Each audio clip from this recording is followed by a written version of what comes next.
ಇರೋ ಹಾಗೇನೆ ಈ ಕಳ್ಳನ ಕೈಗೆ ಮನೇನ ರಕ್ಷಣೆ ಮಾಡೋದಕ್ಕೆ ದೊಣ್ಣೆ ಕೊಟ್ಟು ನಿಲ್ಸ್ದಂಗಾಯ್ತು ನಮ್ಮ ರಾಜ್ಯದ ಪರಿಸ್ಥಿತಿ. ಇವತ್ತು ಒಬ್ಬ ಅಧಿಕಾರಿಯ ಆತ್ಮಹತ್ಯೆಗೂ ಕಾರಣ ಆದಂತ ಸರ್ಕಾರ ಇದು.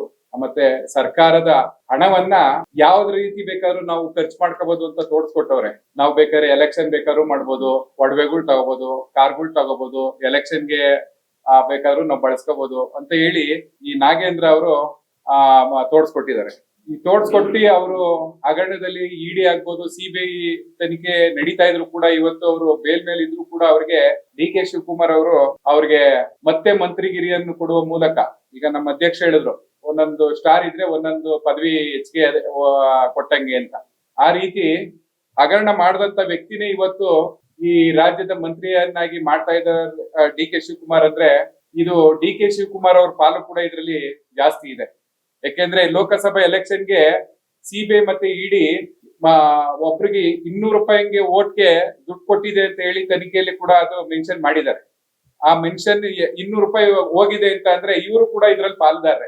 ಹಂಗಾಗಿನೇ ಅವ್ರಿಗೆ ಇವತ್ತು ಇವರು 15 ಕೋಟಿ ಎಲೆಕ್ಷನ್ಗೆ ಖರ್ಚು ಮಾಡಿದ್ದಾರೆ ಅಂತ ಹೇಳಿ ಇಡಿ ಮತ್ತೆ ಸಿಬಿಐ ಎರಡೂ ಕೂಡ ಅದನ್ನ ಮೆನ್ಷನ್ ಮಾಡಿರೋದ್ರಿಂದ ಈ ತರ ದುಡ್ಡೆಲ್ಲ ಶೇಖರಣೆ ಮಾಡಿ ಎಲೆಕ್ಷನ್ ಮಾಡ್ತಾ ಇರೋದ್ರಿಂದ ಇವತ್ತು ಡಿ ಕೆ ಶಿವಕುಮಾರ್ ಅವರು ಅವ್ರಿಗೆ ಒಂದು ಮಂತ್ರಿ ಸ್ಥಾನ, ಒಂದು ಗಿಫ್ಟ್.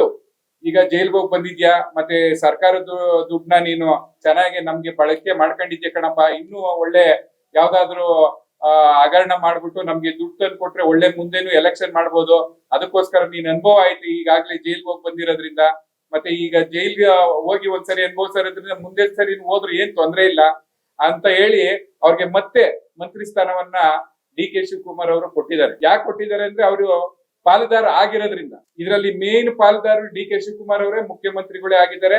ಹಾಗಾಗಿ ಅವ್ರನ್ನ ಜೊತೆಲಿ ಕರ್ಕೊಂಡು ಇವತ್ತು ಜೊತೆಲಿ ಕರ್ಕೊಂಡು ಹೋಗ್ತಾ ಇದ್ದಾರೆ. ಮುಖ್ಯಮಂತ್ರಿಗಳೇ, ನಾವು ನಿಮ್ನ ಕೇಳೋದು ಒಂದೇ, ನೀವು ಈ ತರ ಎಲ್ಲ ಹಗರಣ ಮಾಡಿ ದಾರಿ ತೋರಿಸ್ಕೊಡ್ತಾ ಇದ್ದೀರಿ.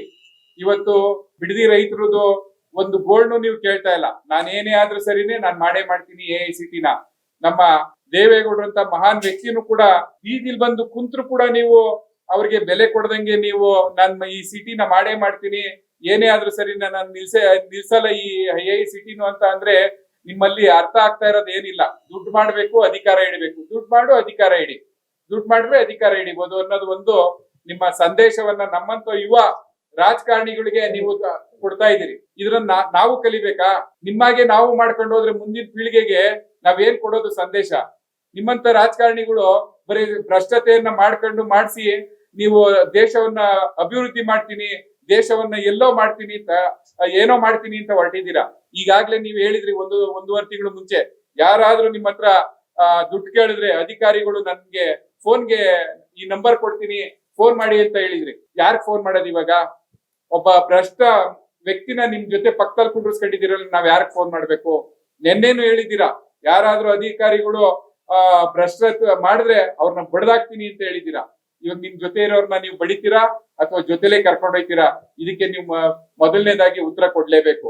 ದಯಮಾಡಿ ಇದನ್ನೆಲ್ಲ ನೀವು ಬಿಟ್ಟು ನಾಗೇಂದ್ರ ಅವ್ರನ್ನ ಈ ಕ್ಷಣಕ್ಕೆನೆ ಅವ್ರನ್ನ ಈ ಒಂದು ಪದವಿಯಿಂದ ತೆಗೆದು ಹಾಕಿ ನೀವು ಅವ್ರನ್ನ ನಿಮ್ಮ ಸರ್ಕಾರದಲ್ಲಿ ಭ್ರಷ್ಟತೆ ಇಲ್ಲ ಅಂತ ನೀವು ಮೊದಲು ತೋರಿಸಿ, ಆಮೇಲೆ ಜನಗಳಿಗೆ ಹೇಳಿ, ಅಧಿಕಾರಿಗಳಿಗೆ ಹೇಳಿ ಅಂತ ಹೇಳ್ತಾ, ನೀವೇನಾನ ಇದ್ರನ್ನ ನೀವು ಕ್ರಮ ತಗೊಳ್ದೆ ಹೋದ್ರೆ ನಾವು ಮುಖ್ಯಮಂತ್ರಿಗಳ ಮನೆಗೂ ಕೂಡ ನಾವು ಮುತ್ತಿಗೆ ಹಾಕ್ಬೇಕಾಗುತ್ತೆ. ಮತ್ತೆ ನಾವು ಅತ್ಯಂತ ಗಂಭೀರವಾಗಿ ಹೋರಾಟವನ್ನ ನಾವೆಲ್ಲ ಬಿಜೆಪಿ ಮತ್ತೆ JDS ಪಕ್ಷ ನಾವು ತಗೋಬೇಕಾಗುತ್ತೆ ಅಂತ ಹೇಳ್ತಾ, ಹಾಗೇನೆ ಬಿಡದಿ ಒಂದು ಏನು ಮುಗ್ಧ ರೈತರನ್ನ ನೀವು ಬಲಿ ತಗೊಳಕ್ ಹೋಗ್ಬೇಡಿ. ಆ ಬಲಿಯ ಶಾಪ ಒಂದಿನ ನಿಮ್ಗೆ ತಟ್ಟುತ್ತೆ. ದಯಮಾಡಿ ಇದನ್ನೆಲ್ಲ ಕೈ ಬಿಡ್ಬೇಕು ಅಂತ ಹೇಳ್ತಾ ನನ್ನ 2 ಮಾತು ಮುಗಿಸ್ತಾ ಇದ್ದೀನಿ. ಪರಿಶಿಷ್ಟ ಜಾತಿಯ ಒಬ್ಬ ದಕ್ಷ ಅಧಿಕಾರಿಯನ್ನ ಆತ್ಮಹತ್ಯೆ ಮಾಡ್ಕೊಳ್ಳಕ್ಕೆ ಸಾವಿಗೆ ಕಾರಣರಾದಂತ ನಾಗೇಂದ್ರ ಅವರು ಮತ್ತೆ ಸಂಪುಟವನ್ನ ಸೇರಿದ್ದಾರೆ.